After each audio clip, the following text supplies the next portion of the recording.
Assalomu alaykum hurmatli talabalar. Bugundan qon fiziologiyasi haqida gaplashib o'tamiz. Ya'ni asosan shakl elementlarga, eritrotsitlar, leykositlar hamda trombositlarga va ularning funksiyalariga to'xtalib o'tamiz. Demak, qon fiziologiyasidagi birinchi darsimiz eritrotsitlarga bag'ishlanadi. Umuman, eritrotsitlarni qanday tuzilishi haqida gaplashishdan avval biz umumiy qonni xususiyatlari hamda uni vazifalari haqida to'xtalib o'tsak. Xo'p, bilamizki, qon o'zi mana rasmda ham berib o'tilyapti. Asosan ikkita tarkibiy qismga ega bo'ladi. Ya'ni uni plazma qismi hamda shakl elementlari. Shu sentrifugada qonni bo'lib olishimiz mumkin. Mana shunda plazmasini ko'ramiz. Bunda shakl elementlari. Plazma qonda 100% desak 55% ni tashkil qiladi. Shakl elementlarimiz bo'lsa, ya'ni qon hujayralari bo'lsa 45% ni tashkil qiladi. Endi qon plazmasi qanaqa tuzilgan? Qon plazmasi bu somon rangidagi tiniq suyuqlik hisoblanadi.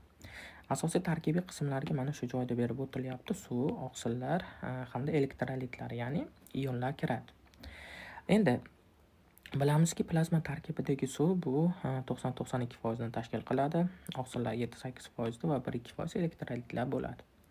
Endi shu plazma tarkibidagi oqsillarga qaysi oqsillar kiradi degan savolga javob beramiz. Demak, bular albumin bo'lishi mumkin, globulin bo'lishi mumkin, fibrinogen bo'lishi mumkin hamda gormonlarni tashuvchi oqsillar bo'lishi mumkin.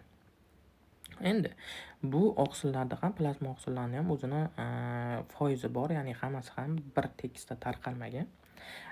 Albuminlar o'sha plazmadagi eng ko'p oqsillar hisoblanadi. Mana shu joyda berib o'tilyapti. Ular umumiy oqsillarda 55% ni tashkil qiladi. Globulinlarda bo'lsa 4 ta turi bor. Mana alfa 1 turi, alfa 2 turi, beta hamda gamma turlari bo'ladi. Endi alfa turi globulinning ichida 5% ni tashkil qilyapti.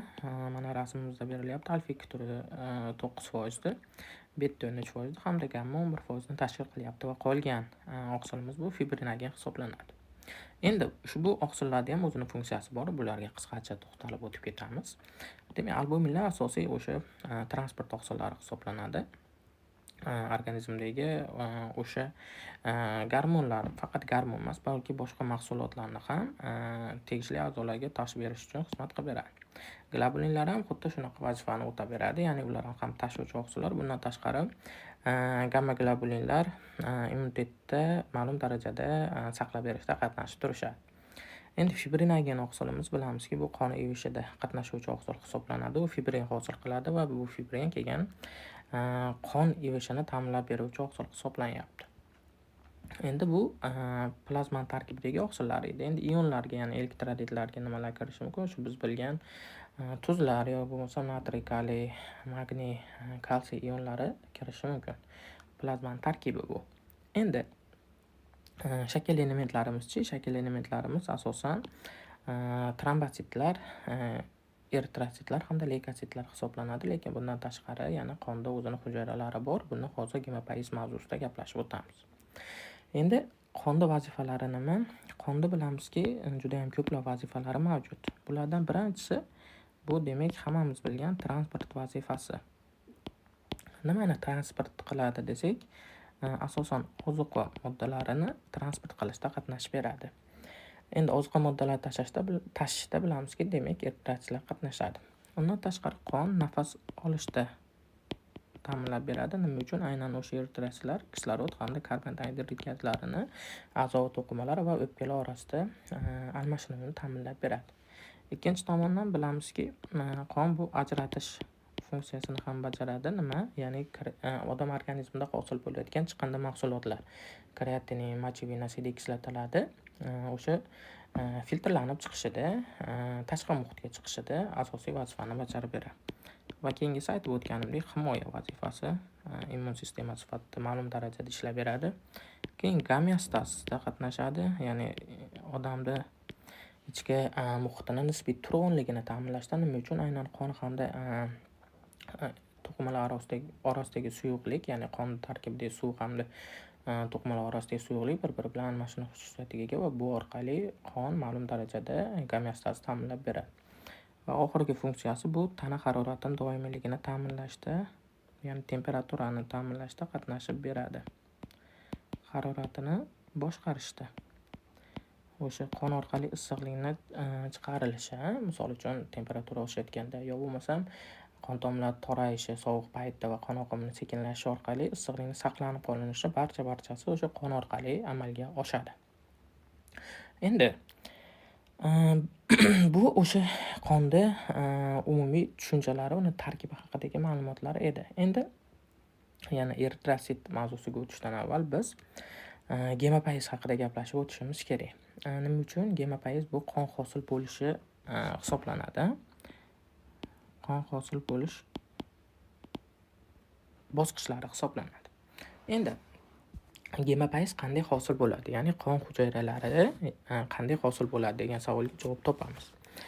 Dastlab bizda bitta hujayra bo'ladi va bu hujayraning nomi multipatent o'zak hujayra deb ataladi. Multipatent o'zak hujayra. Dastlab qon hosil bo'lishida ushbu multipatent o'zak hujayra ikkita qiz hujayra hosil qiladi. Ikkita qiz hujayra.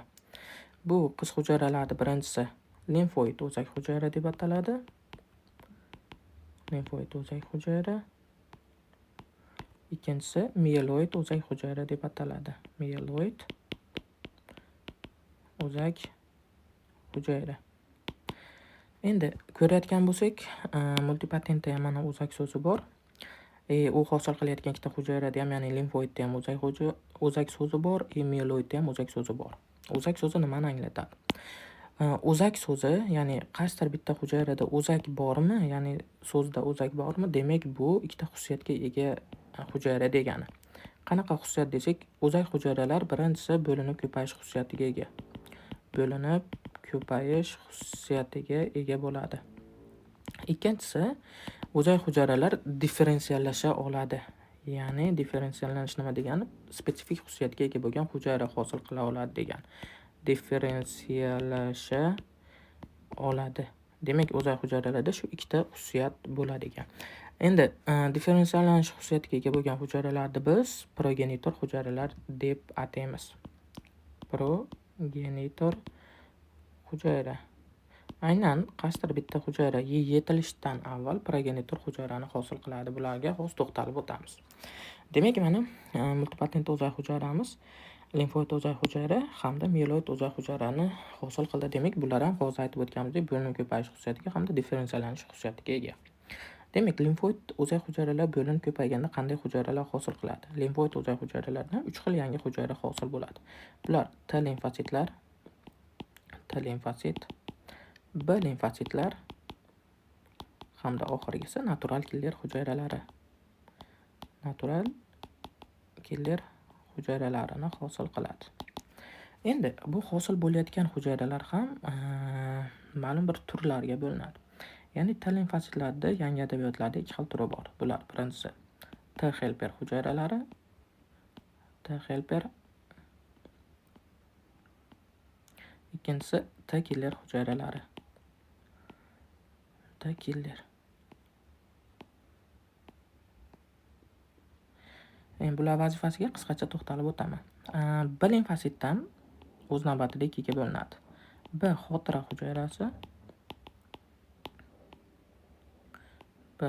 hujayrasi, hamda ikkinchisi plazma hujayrasi.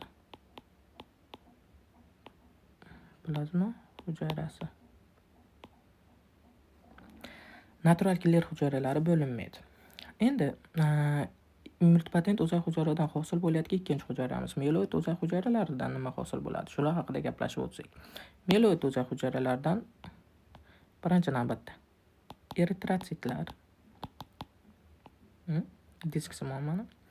Undan keyin trombotsit,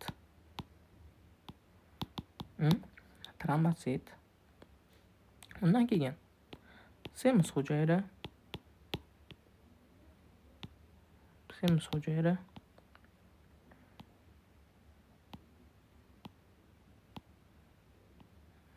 mana vezikulalari bor, nimagaligini hozir gaplashib o'tamiz.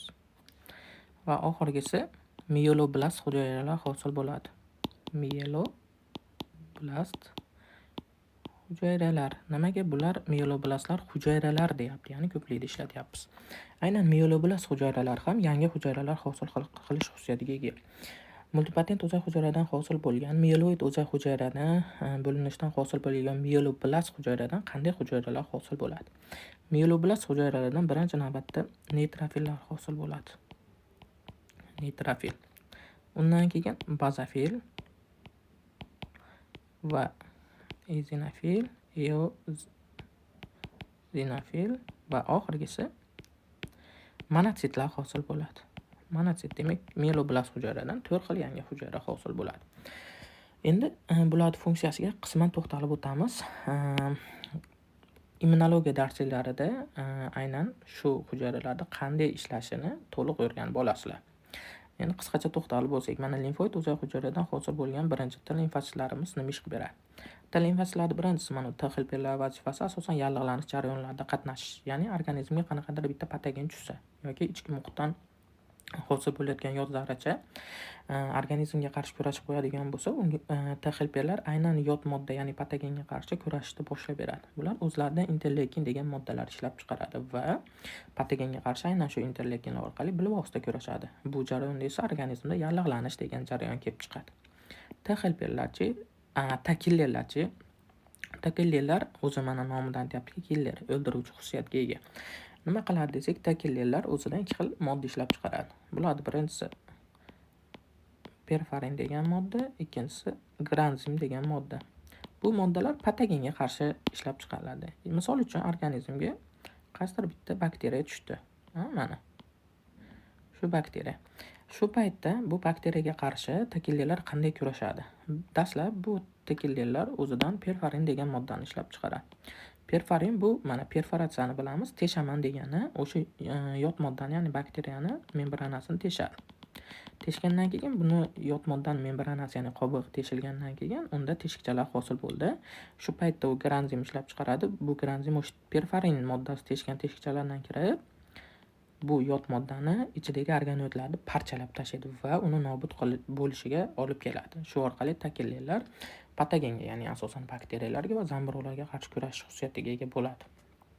Endi B limfositlarda ishi nima? B limfositlarda mana B xotira o'z-o'zidan ma'lumki, organizmga tushgan patogenni yoki allergenni eslab qolish xususiyatiga ega bo'ladi va bu orqali bizga o'sha haqidagi ma'lumotlarni yetkazib beradi.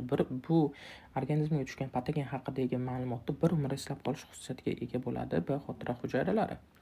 B xotiradan keyingi hujayramiz, ya'ni plazma hujayralarida vazifasi nima? Plazma hujayralari o'zidan immunoglobulinlar degan modda ishlab chiqaradi. Bilamizki, immunoglobulinlarda 5 ta turi bor. Bu immunoglobulin M, immunoglobulin G, immunoglobulin Y, immunoglobulin A hamda immunoglobulin D. Plazma hujayralari aynan shu immunoglobulinlarni ishlab chiqarib va bu immunoglobulinlar keyinchalik komplement sistema degan sistemani faollashtirish orqali bu hujayralar ham patogenga qarshi kurashadi. Bu gumoral boshqarishga kiradi. Bu haqida ham demak immunologiyada batafsil o'rganiladi. Natural killer hujayralarichi. Biz yuqorida aytib o'tdikki, T limfositlarda asosan bakteriya hamda zamburug'ga kurashadi dedik. B limfositlar ham asosan shunday xususiyatga ega. Natural killer esa asosan virusga hamda o'sma hujayralariga qarshi kurashadi. Chunki kasallikda faqatgina bizda bakteriya yoki zamburug' keltirib chiqarmaydi, balki viruslar ham kasallik keltirib chiqarish xususiyatiga ega. Aynan shu viruslarga qarshi hamda odam organizmida paydo bo'layotgan o'sma, ya'ni rak hujayralariga qarshi bizning natural killer hujayralarimiz kurashadi ekan. Bu haqida ham ma'lumotlarni qanday kurashish haqida immunologiya darslarida o'rganiladi. Endi ikkinchi multipatent o'zak hujayradan hosil bo'layotgan ikkinchi qism hujayramiz mieloid o'zak hujayradan hosil bo'lgan hujayralarning vazifasi nima? Eritrotsitlarda, demak, qizil qon tanishlarida batafsil to'xtalamiz. Trombotsitlarga batafsil to'xtalamiz. Semiz hujayralarchi? Semiz hujayraning mana vezikulasi bor dedik. Demak, bu vezikula bo'lgandan keyin bu vezikulada qaysidir bitta mediatorlar bo'ladi. Semiz hujayralar asosan o'zida gistamin, bradikinin, geparin kabi mediatorlar saqlaydi. Semiz hujayra qachon ishlaydi? Semiz hujayra demak odam organizmiga qandaydir allergen tushganda ishlaydi. Ya'ni bizda allergik reaksiyalar yuzaga keladi. O'sha kimdir yoqmaydigan yoki meva yeb olsa yoki qanaqadir oziq-ovqat yesa, unda qichishish, yo'talish, toshma toshishi, nafas qisishi kabi holatlar bo'ladi. Aynan shu holatlarni kelib chiqishi o'sha organizmga tushgan allergenga qarshi semiz hujayralarni faollashishi va o'zidan men yuqorida aytib o'tgan mediatorlarni ishlab chiqarish orqali odam organizmida belgilarni berishi bilan namoyon bo'ladi. Endi Mieloblast hujayralarchi? Mieloblast hujayralardan birinchisi neytrofillar. Neytrofillar bilamizki, yallig'lanish maydoniga birinchi bo'lib keladigan immun hujayralar hisoblanadi. Ya'ni ular ham patogenga qarshi kurashadi. Bazofillarchi? Bazofillar xuddi semiz hujayralarga o'xshash tuzilgan, ya'ni ular ham o'zida vezikula saqlaydi va allergik jarayonlarda qatnashib berishadi. Ezinofillarchi? Ezinofillarda asosiy vazifasi o'zi parazitlarga qarshi kurashish, ya'ni o'sha odam organizmida Echinokok, odam askaridasi kabi yoki boshqa silabilgan parazitlar bor. Aynan o'shalarga qarshi o'zidan oqsillar ishlab chiqarib kurashish xususiyatiga ega. Undan tashqari oxirgi hujayramiz bu monotsitlar. Monotsitlar o'zi qonda nofaol holatda aylanib yuradigan qon hujayralari hisoblanadi. Qachonki organizmda yallig'lanish bo'lsa, ya'ni o'sha patogen tushganda bu monotsitlar o'sha shikastlangan joyga chiqib, ikki xil yangi hujayra hosil qiladi. Bulardan birinchisi makrofag hujayrasi, ikkinchisi dendritik hujayra. Aynan shu hujayralarimiz kelgan yot moddaga qarshi kurashish xususiyatiga ega. Yana ham aniq aytadigan bo'lsak, makrofaglarda ham o'zi ikki xil turi bo'ladi. Makrofag 1 hamda makrofag 2. Makrofag bu alternativ yo'l bilan hosil bo'lgan makrofaglar, makrofag 2lar bo'lsa, kechirasizlar. Makrofag 1 klassik yo'l bilan hosil bo'lgan makrofag, makrofag 2 alternativ yo'l bilan hosil bo'lgan makrofag hisoblanadi. Bularning vazifasi nima? Makrofag 1lar aynan patogenga qarshi kurashuvchi makrofaglar hisoblansa, makrofag 2lar bo'lsa tozalovchi makrofaglar hisoblanadi. Ya'ni odam organizmida yallig'lanish bo'lgandan keyin u joy ma'lum vaqtdan keyin o'sha patogen yo'q qilingandan keyin tozalanish kerak. Ya'ni bizda yara hosil bo'ladi yoki chandiq hosil bo'ladi-ku, aynan shu narsalarni qilib beradigan qon hujayralari bilan makrofaglar hisoblanar ekan. Ya'ni makrofagning ikkinchi turi. O'zidan tegishli moddalar ishlab chiqariladi. Bular haqida aytib o'tganimda yuqorida yana qaytarib o'taman. Batafsil immunologiya darsliklarida o'rganiladi. Endi gemopayezda, ya'ni shu multipotent o'zay hujayradan demak shuncha qon hujayrasi hosil bo'lar ekan. Biz sanab o'tgandik. Bu qon hujayralarining hosil bo'lishi asosan 3 ta bosqichda kechadi. 3 ta bosqichda. Birinchi bosqich qanaqa bosqich? Birinchi bosqich bu mezoblastik bosqich deb ataladi. Mezoblastik bosqich. Mezoblastik bosqich qachon davom etadi? Mezoblastik bosqich embriondan, ya'ni ona qonida embrion hosil bo'lgandan 1-2 oygacha davom etadi. Ya'ni bu paytda biz yuqorida sanagan qon hujayralari asosan embrionda sariq xaltachasidan hosil bo'ladi. O'shuning uchun ham bu bosqichda biz mezoblastik bosqich deymiz. Ikkinchi bosqichimiz bu gepatik bosqich deb ataladi. Gepatik bosqich. Gepatik bosqich qachon davom etadi? Demak, mezoblastik bosqich 1-2 oygacha davom etsa, demak 3-oydan tug'ilgungacha davom etadi. Ya'ni 9 oy bo'lib homila tug'ilgandan keyin to'xtaydi gepatik bosqich tug'ilgungacha. Bu paytda, ya'ni homilaning 3-oydan 9-oygacha qon hosil qiluvchi asosiy a'zolar bular jigar hamda taloq hisoblanadi. Taloq. Lekin shu paytda jigar taloqqa nisbatan ustun hisoblanadi. Ya'ni jigarda qon hosil bo'lishi ko'proq hamda jadalroq tarzda amalga oshadi. Shu sababli ham bu bosqichda biz gepatik bosqich deb ataymiz. Va oxirgi bosqichimiz bu mieloid bosqich. Mieloid bosqich qachon davom etadi? Mieloid bosqich bu tug'ilgandan keyin 20-haftadan boshlab boshlanadi. Tug'ilgandan keyin 20-haftadan boshlab boshlanadi. Va butun umr davom etadi desak bo'laveradi. Mieloid bosqich qayerda amalga oshadi? Mieloid bosqich bu demak suyak ko'magida amalga oshadi. Odam tug'ilgandan keyin asosiy qon hosil qilib beruvchi a'zo bu suyak ko'magi hisoblanadi. O'sha biz bilgan qizil suyak ko'magi. Demak, gemopayez 3 ta bosqichdan va quyidagi hujayralarning hosil bo'lishidan amalga oshar ekan. Endi biz yuqorida aytib o'tganimizdek eritrotsitlar haqida gaplashib o'tamiz. Demak, eritrotsitlarda funksiyalariga o'tishdan avval biz dastlab eritropayez haqida to'xtalib o'tishni lozim ko'rdik. Eritropayez demak bu eritrotsitlarning hosil bo'lishi hisoblanar ekan. Endi eritrotsitlarni hosil bo'lishi ham o'z navbatida bir nechta bosqichlarni o'z ichiga oladi. Lekin biz o'sha 6 ta yoki 7 ta bosqichdan boshlamaylikda. Eritrotsitlardan oldingi bosqich bu retikulotsitlar hisoblanadi. Ya'ni retikulotsitlar keyinchalik voyaga yetgandan keyin eritrotsitga aylanadi. Shu haqida gaplashib o'tamiz. Endi bu ya'ni eritrotsitlarning voyaga yetishi, ya'ni yetilishi eritropoyez jarayoni deb ataladi. Eritropoyez jarayonini stimullab turuvchi gormon bor. Ya'ni buni gormon deb olsak bo'laveradi. Bu eritropoyetin hisoblanadi. Ya'ni eritrotsitlar voyaga yetishi uchun eritropoyetin degan gormon ishlab chiqarilishi kerak. Bu gormon qayerdan ishlab chiqariladi? Eritropoyetin bu buyrakning yuksagilomerulyar apparati tomonidan ishlab chiqariladigan hamda 34 ming molekulyar og'irlikka ega bo'lgan glikoprotein hisoblanadi o'zi. Endi demak, qachonki eritropoyetin bo'ladigan bo'lsa, keyin eritropoyez jarayoni amalga oshadi va bu orqali eritrotsitlar voyaga yetadi.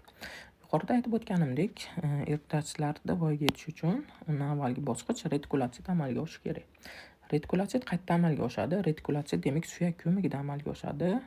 Suyak ko'magida retikulotsitlar 1-2 kun davomida hosil bo'ladi. Hosil bo'lgan retikulotsitlar keyin periferik qonga chiqadi va periferik qonda ham 1-2 kun aylanib yuradi. 1-2 kun periferik qonda aylanib yurgan retikulotsitlar keyinchalik taloqqa keladi. Taloqqa va aynan shu taloqqa kelgandan keyin ular voyaga yetgan eritrotsitga aylanadi. Voyaga yetgan eritrotsitga aylanadi. Demak, bu yetuk eritrotsit. Yetuk eritrotsit. Endi bundan ko'rinib turibdiki, voyaga yetgan eritrotsitlar retikulotsitdan hosil bo'lishi uchun umumiy holatda 7 kun ketadi. Umumiy holatda 7 kun ketadi. Mana. Bu 7 kunda 5 kuni retikulotsit hosil bo'lishi uchun ketadi. Mana nimaga 1-2 kun retikulotsit suyak ko'magida hosil bo'lyapti, keyin 1-2 kun qonda aylanib yuribdi. Shuning uchun o'rtacha 5 kun deb olamiz. Qolgan 2 kuni bo'ladigan bo'lsa, demak, taloqda voyaga yetgan eritrotsit hosil bo'lishi uchun sarflanadi. Shu sababli ham eritrotsitga yetilish uchun o'rtacha 7 kun ketadi deb olsak bo'laveradi.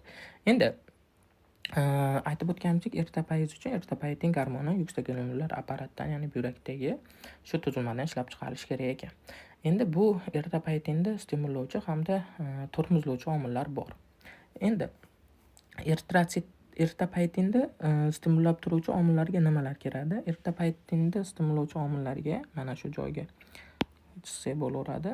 Mana tepaga sterilga ko'rsatsak, demak, eritropoyetinni stimullovchi, ya'ni qon hosil bo'lishini faollashtiruvchi omillar. Bularga birinchi o'rinda androgen gormoni kiradi, o'sha erkaklardan ishlab chiqariladigan jinsiy gormon. Tiraksin gormoni kiradi. O'sish gormoni kiradi, ya'ni somatotrop. Prolaktin gormoni kiradi va oxirgisi AKTG gormoni kiradi. AKTG. Endi eritropoyetinni pasaytirib turuvchi omillarga nimalar kiradi? Ya'ni bu gormonni hosil bo'lishini pasayishi o'z navbatida eritropoyezda ham pasayishiga sabab bo'ladi va bu degani qon hosil bo'lishi ham kamayadi degani. Demak, bularga birinchi o'rinda demak estrogen kiradi, ayollardan ishlab chiqariladigan gormon kiradi. Endi bular qanday ta'sir ko'rsatadi? Mana bilamizki, o'zi normada erkaklarda o'rtacha 1 millimetr kub qonida 5,5 million eritrotsit bo'ladi. Ayollarda bo'lsa 1 millimetr kub qonida 4,5 million eritrotsit bo'ladi. Shu narsa, ya'ni erkaklarda eritrotsitlarning ko'pligi yoki ayollarda eritrotsitlarning kamligi mana eritropoyetinga bog'liq. Nima uchun? Mana erkaklarda androgen ishlab chiqarilyapti. Qolgan gormonlar ikkala jins vakillaridan deyarli bir xil, endi prolaktinni qo'shmasak. Androgenlar eritropoyetinda hosil bo'lishini kuchaytiryapti. Shu sababli ham erkakda eritropoyez ko'p, shu uchun ham mana qonida eritrotsitlar ko'p. Ayollardagi estrogenlar bo'lsa nima qilyapti? Eritropoyetinni hosil bo'lishini pasaytiryapti. Eritropoyetin past bo'lsa eritropoyet past. Shu uchun ham mana ayollarda qonida nima eritrotsitlar miqdori kam hosil bo'lyapti. Endi estrogen qanaqa qilib eritropoyetin hosil bo'lishini kamaytiradi desak, estrogen o'zi globulin oqsilini sintezini pasaytiradi. Bilamizki, globulin bu gemoglobin tarkibidagi oqsil hisoblanadi. Gemoglobin bo'lsa eritrotsit tarkibiga kiradi. Eritrotsitning 90% gemoglobin hosil qiladi. Ya'ni massasini nazarda tutyapmiz. Eritrotsitning massasining 90% gemoglobindan iborat. Endi gemoglobinda globulin bor, estrogen globulin hosil bo'lishini pasaytiryapti. Bu degani gemoglobin yo'q degani, gemoglobin bo'lmagandan keyin eritrotsit yo'q degani. Shu orqali demak ayollarda erkaklarga nisbatan eritrotsitni kamroq hosil bo'lyapti. Bu eritropoyetinga ta'sir qiluvchi omillar edi. Endi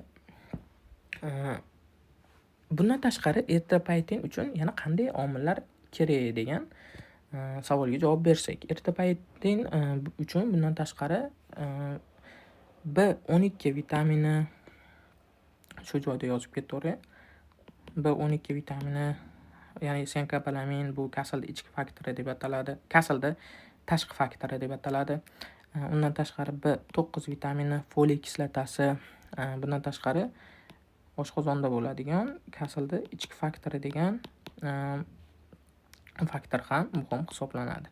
Aynan shular ham eritropoyetin yoki umuman eritropoyez, ya'ni qon hosil bo'lish jarayonini stimullovchi omillar hisoblanadi. Bulardan mana gormonlardan yana to'xtalib o'tsak, mana adrenokortikotropiya hamda prolaktin gormonlari eritropoyetinga bilvosita ta'sir ko'rsatuvchi gormonlar hisoblanadi.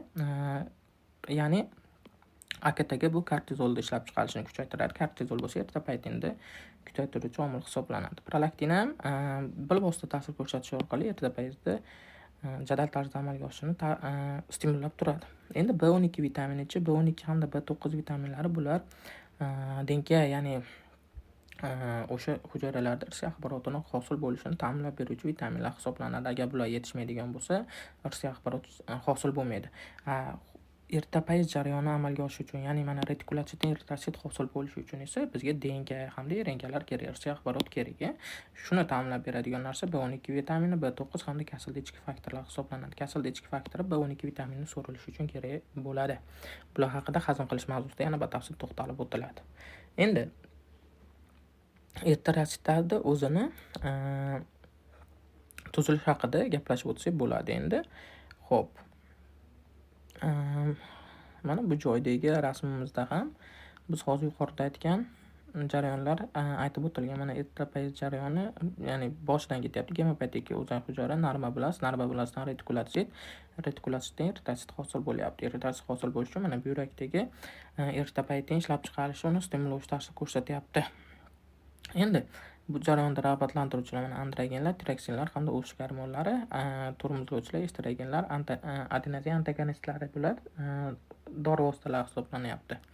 Endi eritropoyez uchun yana kerak bo'ladigan omillar mana temir, endi bu gemoglobin uchun bunga to'xtalib o'tamiz. Vitamin B12, vitamin B9 hamda eritrotsit parchalanishidan hosil bo'lgan moddalar ham bu jarayonni stimullaydi. Siklik amif, natif moddalari.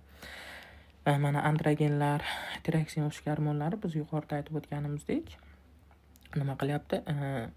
Eritropoyetin hosil bo'lishini kuchaytiryapti. Estrogen mana globulin sintezining yengillashishi orqali buni pasaytiryapti.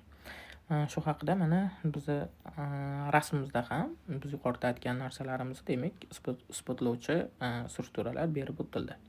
Endi eritrotsit o'zi qanday tuzilgan bilamizki, eritrotsit bu disksimon tuzilgan qonni shakl elementi hisoblanadi, ya'ni voyaga yetgan eritrotsit. Voyaga yetgan eritrotsitda yadro bo'lmaydi hamda bundan tashqari hujayra organoidlari ham bo'lmaydi. Yuqorida aytib o'tganimdek, uni asosiy massasi, ya'ni 90% qismi gemoglobindan iborat. Bilamizki, eritrotsitning asosiy vazifasi gazlar almashinuvini ta'minlash, ya'ni kislorod va karbonat angidridni almashinuvini hamda bundan tashqari ozuqa moddalarida tashilishini, ya'ni a'zo va to'qimalarga ozuqa moddalarni olib kelib berishni ta'minlab beradi. Endi uni asosiy qismi gemoglobin ekan. Bitta eritrotsitda millionlab gemoglobin bo'ladi. Endi gemoglobin o'zi necha xil bo'ladi? Shu haqida gaplashib o'tamiz, chunki eritrotsitning asosiy qismi bu gemoglobin hisoblanyapti.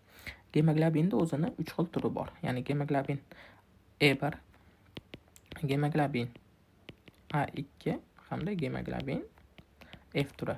Nima degani? Bu adult so'zidan olingan inglizcha so'z, ya'ni voyaga yetgan degani, ya'ni voyaga yetganlarda bo'ladigan gemoglobin bu A2 ham adult 2, bu F bo'lsa fetal yoki fetus desak ham bo'ladi. Chaqaloqlarda bo'ladigan fetus degani, chaqaloq degani chaqaloqlarda bo'ladigan gemoglobin hisoblanadi. Voyaga yetgan odam organizmini eritrotsitlar tarkibidagi gemoglobinning asosiysi bu gemoglobin adult 1 turi hisoblanadi. Ya'ni u umumiy gemoglobinda 97-98% dan tashkil qiladi. Endi gemoglobin A2 ya'ni adult 2 bo'lsa 2,5% o'rtacha tashkil qiladi. Endi 2-3% deydi, 2,5% o'rtacha tashkil qiladi. Endi bu gemoglobinlarda bir-biridan nima farqi bor? Gemoglobin A2 da, ya'ni adult 1 da, adult 1 dan boshlaylik. Strukturasi asosan globulindagi alfa 2 ikkita alfa hamda ikkita beta zanjirdan iborat bo'ladi. Ya'ni alfa 1, alfa 2 hamda beta 1, beta 2 zanjirdan iborat bo'ladi. Endi adult 2chi, adult 2 da bo'lsa alfa 1, alfa 2 hamda delta 1, delta 2 zanjir bo'ladi. Endi fetus, ya'ni chaqaloqlarda bo'ladiganchi, bu chaqaloqlarda bo'ladigan fetalda ikkita alfa zanjir hamda ikkita gamma zanjir bo'ladi. Aynan shu fetal adultdagi turdagi gemoglobinlarga nisbatan kislorodni o'ziga biriktirish qobiliyati kuchliroq bo'ladi. Endi bular bir-biridan nimasi bilan farq qiladi? Mana bu gemoglobin A1 ya'ni adult 1imiz A2 dan mana struktura jihatdan farq qilyapti. Mana bu beta zanjirimiz delta zanjiriga nisbatan 10 ta aminokislota farqiga ega. Ya'ni 10 ta aminokislota tuzilish jihatdan boshqacha hisoblanadi.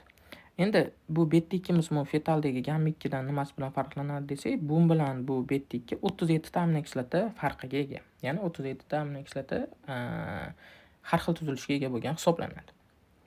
Endi gemoglobin o'zi qanday hosil bo'ladi? O'zi ko'radigan bo'lsak, gemoglobin ikkita tuzilmadan iborat aytib o'tganimdek. Ya'ni unda mana o'zi nomidan aytayaptiki, gem bo'ladi hamda globulin bo'ladi. Globin. Endi globin bu oqsil. Bu tuzilmalar ham o'zi har xil joyda sintezlanadi. Ya'ni gem bu hujayrani mitoxondriyasida sintezlanadigan tuzilma hisoblansa, globulin bo'lsa ribozomalarda sintezlanadi. Ribozomalar bilamizki, mana dona-dona endoplazmatik to'rda ustida qopcha shaklida joylashgan va ular oqsil sintez qilish xususiyatiga ega. Endi globin oqsil bo'lganligi uchun aynan ribozomalar uni sintez qilyapti. Mitoxondriyada bo'lsa-da, biz aytib o'tganimizdek nima? Gem sintezlanyapti. Mitoxondriya. Endi gemoglobin o'zi qanday sintezlanadi degan savolga javob bersak. Mana gemoglobinda sintezlanishi o'zi rasmda ham berilgan. Undan avval o'zimiz ko'rib o'tamiz. Gemoglobin bu aytib o'tganimizdek gamma mitoxondriyada globulin ribozomida sintezlanadi, lekin umumiy oladigan bo'lsak, u Krebs siklidan hosil bo'layotgan suksinil CoA bilan Krebs siklida hosil bo'ladi. Glitsin aminokislotasini qo'shilishidan hosil bo'ladi. Glitsin aminokislotasi. Suksinil CoA bilan glitsin qo'shilishdan hosil bo'ladi. Ya'ni bunda oraliq mahsulotlar bor. Biz oraliq mahsulotlarni yozmaymizda. Oxirgi mahsulot, ya'ni suksinil CoA bilan glitsin qo'shilishdan hosil bo'lgan oxirgi mahsulotimiz bu protoporfirin 9 deb ataladi. Aytib o'tganimdek bolalar, mana yerda oraliq mahsulotlar hosil bo'ladi. Ularga to'xtalmayapmiz-da, biz oxirgi mahsulotga to'xtalyapmiz. Protoporfirin 9 hosil bo'ladi. Protoporfirin 9 keyinchalik 2 valentlik temir bilan qo'shilib, biz aytgan gemni hosil qilib beradi. Mitoxondriyada kechadi bu jarayon. Gemni. Xo'p. Mana gem. Bu jarayonda hammasi aytib o'tganimdek mitoxondriyada kechyapti. Mana bizda gem hosil bo'ldi. Gem keyinchalik ribosomada hosil bo'lgan gem chiqadi. Globulin bilan qo'shilib, globin bilan qo'shilib gemoglobin hosil qilib beryapti mana. Demak, mana biz gemda qanday hosil bo'lishi haqida tushunchaga ega bo'ldik. Endi o'zi aytib o'tganimizdek, protoporfirin 9 mana temir, ekvivalentli temir bilan hosil bo'lyapti. Hosil bo'lib, qo'shilib gemni hosil qilyapti. Bu ekvivalentli temir qayerdan tushadi? O'zi odam organizmi temir ekvivalentli holatda tushadi. Oziq-ovqat mahsulotlarida temir ekvivalentli holatda tushadi. Keyin u oshqozondagi xlorid kislota, bundan tashqari vitamin C ta'sirida ekvivalentli temirga aylanadi. Ekvivalentli temirimiz keyin o'sha ichaklardagi, mana ichakdagi bitta enterotsit hujayra deydigan bo'lsak, divalent metal transporter degan kanalchamiz orqali shu ekvivalentli temirimiz keyin ichakka so'rilib, biz uchun kerak bo'lgan mana ekvivalentli temir zaxirasini hosil qilib beradi. Shu orqali keyin bizda gem hosil bo'ladi. Endi gemoglobinda temir ekvivalentli bo'lgani bilan lekin 6 ta koordinatsion bog'i bo'ladi. Endi kelinglar shu haqida gaplashib o'tsak. O'zi gemoglobin strukturaviy jihatdan qanday tuzilgan? Gemoglobin strukturaviy jihatdan aytib o'tganimizdek, mana to'rtta turlamchi oqsil bo'ladi. O'zi gemoglobin turlamchi oqsil nima degan? To'rtta mana zanjiri bor degan. Mana aytib o'tganimizdek, bu yerdagi oqsil bu globulin edi. Globulinda voyaga yetgan gemoglobinda, ya'ni gemoglobin adult 1da ikkita alfa, ikkita beta zanjiri bor edi. Endi o'shalarni mana shu joyga joylashtirib chiqamiz. Mana bu alfa 1 zanjir bo'lsa, bu beta 1 zanjir, bu beta 2 zanjir bo'lsa, bu alfa 2 zanjir. Mana globulinda joylashtirib chiqdik. Endi gemimizchi, mana bizda gemimiz hosil bo'lgan, u ham 4 ta mana. Va shu gemda nima bor? Temir bor. Mana demak, temir ham 4 ta. Bundan xulosa shuki, bitta gemoglobinda 4 ta temir bo'ladi ekan. Temirimiz ekvivalentlik holatda bo'ladi. Lekin 6 ta koordinatsion bog'i bor. Kelinglar endi shu 6 ta koordinatsion bog' o'ziga nimalarni biriktirish haqida gaplashsak deyman. Mana 6 ta qo'li bor. Gemoglobindagi temirda 6 ta koordinatsion bog'idan 4 tasi o'sha azotni bog'lovchi zanjir hisoblanadi. Ya'ni 4 tasi o'ziga azotni biriktiradi. Mana azotni biriktiryapti. Qolgan bittasi ikkita qoldi. U ikkitadan bittasi globulindagi gistidin bilan bog'lanadi. Mana makka gistidin bog'lanyapti. Endi bizda nima? Bitta qo'l qoldi. Mana o'sha bitta qo'l. Bu bitta qo'lga bo'lsa, temirimiz biz bilgan o'sha kislorod molekulasini biriktiradi. Chunki bilamizki, yuqorida aytib o'tganimizdek, eritrosit vazifasi kislorod va karbon hidratni toshish. Endi o'pkada qachonki nafas olganimizda eritrosit tarkibidagi gemoglobin, o'sha gemoglobinda ham tarkibidagi temir shu bitta bo'sh qo'li bilan mana kislorodni olib a'zo to'qimaga olib boradi. To'qimada keyin kislorodni berib, bittadan karbon hidratni yana shu bitta qo'liga biriktiradi. Va bu orqali gazlar almashuvini ta'minlab beradi. To'qima mana karbon hidratni keyin shu qo'li bilan yana ushlaydi. Shu orqali bizda gazlar almashuvi amalga oshadi. Endi gemoglobin uchun ham zarur bo'lgan moddalar bor. Ya'ni gemoglobin hosil bo'lishi o'z navbatida yana ba'zi bir moddalarga bog'liq. Bulardan birinchisi bu oqsillar hisoblanadi. Gemoglobin sintezi uchun bizga oqsil kerak. Nima uchun? Gemoglobin tarkibidagi globulin o'zi oqsil edi. Oqsil bo'lgandan keyin aminokislotalar kompleksidan iborat bo'ladi. Qachonki bizda oqsillar yetarli bo'lsa, demak, globulin uchun kerak bo'ladigan aminokislotalar ham yetarli degan. Undan tashqari temir kerak, chunki bilamizki, mana aytib o'tganimizdek, gemoglobinda asosi bu temir. Temir chunki gazlar almashuvini ta'minlayapti. Temir demak asosan tashqi muhitdan kiradi. Undan tashqari bizga kobalt kerak bo'ladi. Gemoglobin sintezi uchun kobalt nima qilib beradi desak, kobalt bu ertapaytinda hosil bo'lishini kuchaytirib turadigan modda hisoblanadi. Qachonki ertapaytin yaxshi bo'lsa, eritropoiz jarayoni ham yaxshi kechadi. Bundan tashqari bizga kalsiy ioni kerak. Kalsiy ioni nima qilib beradi? Kalsiy ionining vazifasi temirni saqlash va foydalanishga yordam beradi. Keyin yana yuqorida aytib o'tganimizdek B9, B12 vitaminlari kerak. DNK, RNK, ya'ni irsiy axborot saqlanishi uchun. harakatiga askorbin kislota kerak. Yuqorida aytib o'tganimdek, temirni ichakdan so'rilishini kuchaytiradi. Qanday qilib? 3 vanilli temirni 2 vanilliga aylantirish orqali. Bu gemoglobin uchun kerak bo'ladigan moddalar edi. Undan tashqari, eritrotsitlarga ta'sir qiluvchi omillar bor, ya'ni gemoglobin bu eritritsit tarkibiga kiryapti. Eritrotsit tarkibiga nimalar ta'sir qiladi? Ya'ni yana hali aytib o'tganimiz eritrotsitlarda, ya'ni eritropoyetinni kuchaytiruvchi, susaytiruvchi omillarga qo'shimcha ma'lumotlar. Endi umumiy eritrotsit o'ziga to'xtalib o'tyapmiz. Nimalar eritrotsit hosil bo'lishini kuchaytiradi, nimalar susaytiradi? Birinchisi demak yosh, ya'ni yoshlarda, ya'ni yosh bolalarda eritrotsitlar ko'proq bo'ladi. Masalan, kattalarda 1 millimetr kub qonida 5,5 million bo'lsa, kattalarda 5,5 bo'lsa, yoshlarda bu 6,5 millionni tashkil qiladi. Yangi tug'ilgan bolalarda nazorat tutyapman. Keyin esa jinsda aytdik, erkaklarda ko'proq, ayollarda ozroq, nimaga? Androgen estrogenga bog'liq holatda. Keyin eritrotsitni ko'p bo'lishiga sabab bo'ladigan keyingi 3-omilimiz bu tog'li hududda yashash. Chunki tog'li hududda bilamizki, gipoksiya holati bo'ladi. Gipoksiya holatini oldini olish uchun organizm kompensator mexanizm sifatida eritrotsitlarni ko'proq bo'lishini talab qiladi. Keyingisi, haddan tashqari kuchli jismoniy mashq vaqtida ham ma'lum darajada eritrotsitlar hosil bo'lishi kuchayadi.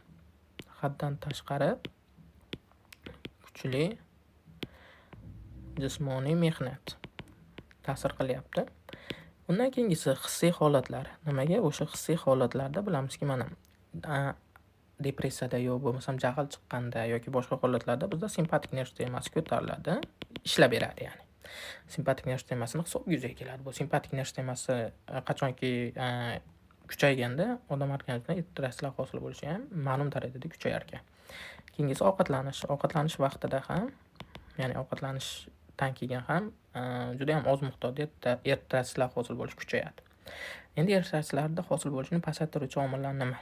Bular uyqu, ya'ni uxlashdan keyin organizm tormozlanganda ma'lum darajada eritrotsitlar hosil bo'lishi pasayadi va ikkinchisi bu homiladorlik. Bilamizki, homiladorlikda o'sha ona organizmi asosan o'sha embrionda rivojlanish uchun bor kuchini sarflaydi, ya'ni safarbar qiladi, bor o'zini kuchini va bu orqali ayollarda anemiya holatlar juda ham ko'p uchrashini bilamiz va bu o'sha eritrotsitlarda hosil bo'lishini kamayishi va parchalanishning ko'payishi bilan bog'liq.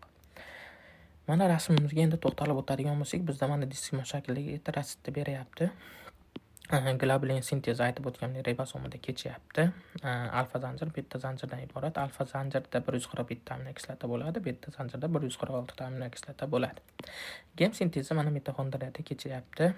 Suksinil CoA bilan glitsin qo'shiladi. Aytib o'tganimdek, u mana protoporfirin 9 da hosil qilib beradi. Protoporfirin 9 temir 2 vanilli temir bilan qo'shilib, aytib o'tganimdek, keyin gemni hosil qilib beradi. Gem bilan globulin qo'shilib, mana biz aytgan gemoglobinni hosil qilyapti. Bitta gemoglobinda 4 ta gem, mana chizib o'tdim, hamda 4 ta temir bor. Endi har bitta temirida bittadan qo'l, mana koordinatsion bog'da kislorod ushalganligi uchun bu bitta, bu bitta, bu bitta, bu bitta, jami bitta gemoglobin 4 ta kislorodni o'ziga bog'lay oladi. Va bu gazlardan almashinuvni ta'minlab beradigan odam organizmini yagona mexanizm hisoblanadi.